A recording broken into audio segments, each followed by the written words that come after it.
Of the Look Ahead series. This time it takes you up to checkmates in 6.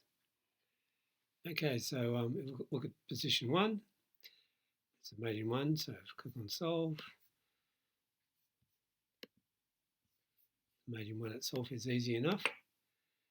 But if I go back, so normally of course I work through all the 200 mates in 1. I go to the next chapter, which is checkmate in 2.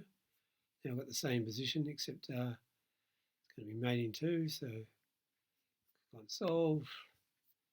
Okay, take the formal check, and it didn't matter where the white king went, we've got the mate. And go back a move, go back to chapter 3. Now click on solve. So the first move is pretty easy. It's taking rook for nothing with check. White's just doing delaying move. We've got a straightforward mate. And then we go to chapter 4. Normally, of course, you wouldn't do this. This is just to demonstrate working through the 4 chapters. So now we notice the black queen is going to end up on this square. So we check on the long diagonal, which is very weak for white.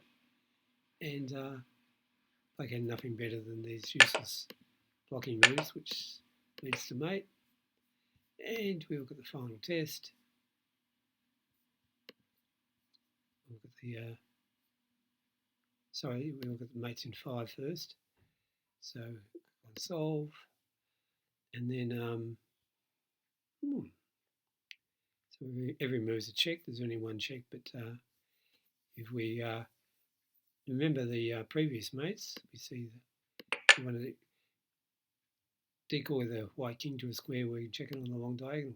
We now have the mate as before. Okay, and if we go back and we go to the final test, this will be the checkmate in 6. Click on solve.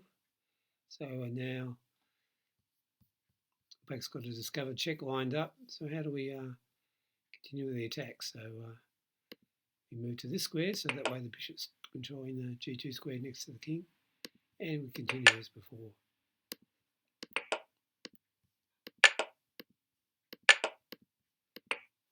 So keep in mind though, you do all the positions in order. So you